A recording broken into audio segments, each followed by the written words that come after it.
حضرت اویس کرنی رحمۃ اللہ علیہ، آپ کی کنیت ابو عمرو اور مکمل نام نسب اویس بن عامر بن جس بن مالک قرنی مرادی یمنی رحمۃ اللہ علیہ۔ آپ کا شمار کبار تابعین اور نیک اولیاء میں ہوتا ہے۔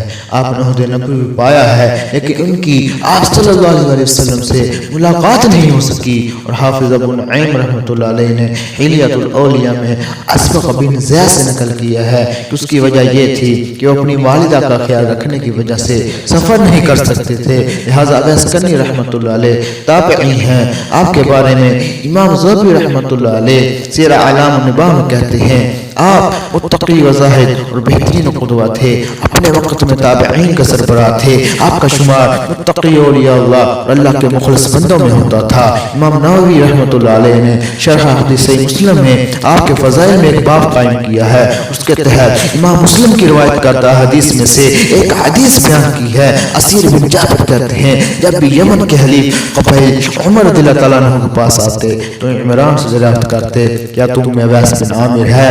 ایک دن اویس بن عامر کو پا ہی لیا تو عمر رضی اللہ تعالیٰ عنہ نے ان سے پوچھا، تم اویس بن عامر ہو؟ انہوں نے کہا ہاں۔ پھر عمر رضی اللہ تعالیٰ عنہ نے ان سے پوچھا، قرن قبیلے کی شاخ مراد سے ہو؟ انہوں نے کہا ہاں۔ پھر عمر رضی اللہ تعالیٰ عنہ نے ان سے پوچھا، تمہیں برص کی بیماری لاحق تھی جو اب ختم ہو چکی ہے، صرف ایک درہم برابر ہے جگہ جو ہے باقی ہے؟ انہوں نے کہا ہاں۔ پھر عمر رضی اللہ تعالیٰ عنہ نے ان سے پوچھا، تمہاری والدہ ہے؟ انہوں نے کہا ہاں۔ پھر عمر رضی اللہ تعالیٰ عنہ نے انہیں حدیث نبوی سنائی، میں نے رسول اللہ صلی اللہ علیہ وسلم کو سنا ہے کہ آپ نے فرمایا، تمہارے پاس یمن کے حلیف قبائل کے ساتھ اویس بن عامر آئے گا، اس کا تعلق قبیلے کی شاخ مراد سے ہوگا، اسے برص کی بیماری لاحق تھی جو ختم ہو چکی ہے، صرف ایک درہم کے برابر باقی ہے، وہ اپنی والدہ کے ساتھ نہایت نیک سلوک کرتا ہے، اگر اللہ تعالیٰ پر قسم بھی ڈال دے تو اللہ تعالیٰ اس کی قسم پوری فرما دے گا، چنانچہ اگر تم اس سے اپنے لیے استغفار کروا سکو تو لازمی کروانا، لہذا آپ میرے لیے مغفرت کی دعا کریں۔